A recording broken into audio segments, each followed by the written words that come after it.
Assalamualaikum warahmatullahi wabarakatuh. Selamat pagi, siang, sore, atau malam kepada ibu dan teman-teman semuanya. Today is we gonna discuss about komunikasi verbal and non-verbal. I'm sorry, because the layar is nutupin. Hari ini kita akan berdiskusi tentang komunikasi verbal, non-verbal, dan antar budaya. Pertama, komunikasi verbal itu apa sih? Komunikasi verbal merupakan komunikasi yang biasanya uh, dilakukan secara langsung, baik dari individu ke kelompok, dari kelompok ke individu, dari kelompok ke kelompok, dari individu ke kelompok, atau bisa juga melewati bukan digitalisasi, melewati akun sosial media. Nah, komunikasi verbal ini bisa berlangsung secara lisan ataupun postcard ataupun maupun melalui media sosial. Nah, contohnya Zoom meeting ini. Zoom meeting itu komunikasi secara verbal. Nah, sementara itu apa sih komunikasi nonverbal? Komunikasi nonverbal merupakan komunikasi yang di dalamnya tidak terdapat atau tidak secara lisan atau biasanya menggunakan isyarat-isyarat ya, kayak tanda-tanda seperti gerakan tangan, kedipan mata, gelengan kepala, anggukan kepala, terus ajakan dengan membelokkan kepala ke kanan atau membelokkan kepala ke kiri yang dapat ditangkap oleh komunikan dan terjalin suatu komunikasi. Ya, langsung aja kita lihat ke topiknya, oke? Nah, penjelasannya nih. Komunikasi verbal, apa beda komunikasi verbal dan non-verbal? Sama komunikasi verbal.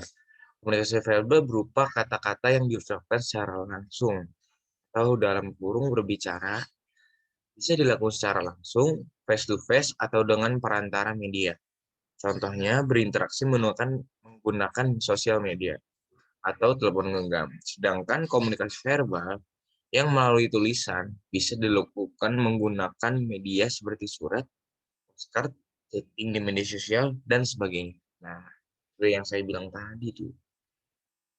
Isi komunikasi verbal ini bisa bisa juga berupa chatting atau postcard. Namun, bila sudah mengirim emot dalam chatting tersebut atau eh, tanda-tanda seperti stiker-stiker itu bukan merupakan lagi komunikasi verbal, tapi masuknya ke komunikasi non verbal dalam media sosial. Next. Nah, sementara komunikasi non verbal itu apa? Komunikasi non verbal bisa sering terjadi dalam komunikasi secara langsung atau face to face.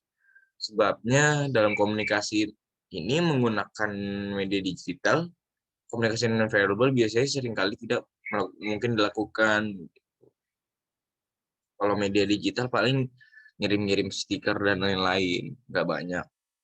Kalau misalkan dalam face to face itu bisa dalam sandi tuh kan, sandi Morse, Sandiaga Uno. Contohnya ketika kita sedang chatting, tidak mungkin kita bisa melihat ekspresi wajah lawan bicara kita atau mendengar intonasi suaranya. Karena keterbatasan ini pula, komunikasi nonverbal sering menimbulkan kesalahpahaman. Nah, komunikasi verbal ini biasanya juga berlangsung dengan komunikasi nonverbal. Jadi kalau misalkan kita mengucap salam dengan mengangkat tangan, itu merupakan komunikasi nonverbal dan verbal karena menggunakan isyarat bahasa gini dan menggunakan ucapan. Karena keterbatasan ini pula, komunikasi nonverbal sering menimbulkan kesalahpahaman. Contohnya, terkadang ada orang yang menggunakan emoji secara tidak tepat. Misal, seorang salah mengirim emoji marah, padahal sebenarnya dia ingin mengirim emoji tersenyum yang terletak di sebelahnya. Hal ini bisa menyebabkan orang yang dikirim pesan menjadi salah paham atau ikut marah. Nah, karena apa namanya, dari kasus di atas itu bisa dibuktikan kalau misalkan komunikasi nonverbal itu sangat-sangat tidak efektif, karena bila ada kesalahpahaman pengiriman stiker, itu orang akan salah paham, menangkap komunikasi apa yang kita maksud. Jadi orang bisa marah karena salah menangkap suatu komunikasi yang kita berikan ke mereka. Jadi kita salah ngirim stiker gitu, kayak misalnya stiker emot senyum di samping stiker emot berantem, maksudnya gini. Nah, kalau salah pencet, itu orang bisa anggapnya kalau kita ngajak berantem padahal kita salah pencet. Terus selanjutnya ada komunikasi antar budaya. Komunikasi antar budaya adalah komunikasi yang terjadi antara orang-orang yang memiliki kebudayaan yang berbeda, bisa beda ras, etnik, atau sosial ekonomi. Gabungan dari semua perbedaan ini, kebudayaan adalah cara hidup yang berkembang dan dianut oleh sekelompok orang serta berlangsung dari generasi ke generasi. Hamid Maulana menyebutkan komunikasi antar budaya sebagai human flow across national boundaries. Misalnya dalam keterlibatan suatu konferensi internasional di mana bangsa-bangsa dari berbagai negara berkumpul dan berkomunikasi satu sama lain. Sedangkan Fred E. Jandet mengartikan komunikasi antar budaya sebagai interaksi atau terbuka di antara orang-orang yang berbeda budayanya. Jadi ada dua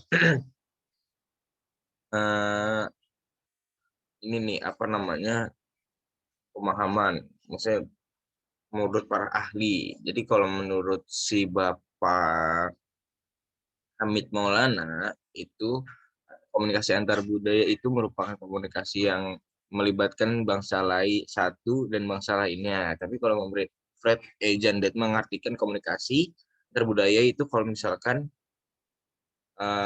budayanya itu berbeda. Dalam satu Indonesia kan budaya banyak. Nah, itu juga merupakan satu komunikasi antar budaya diperkecil oleh Fred E. Jandet.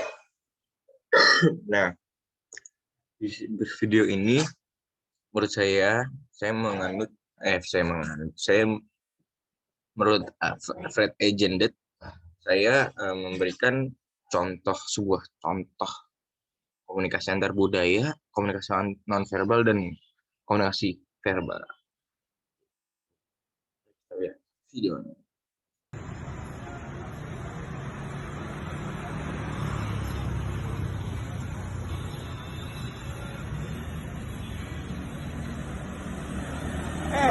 Cek kabare.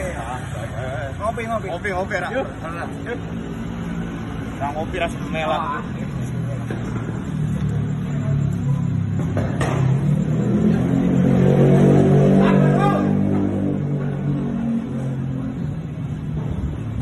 Ngopi Mas.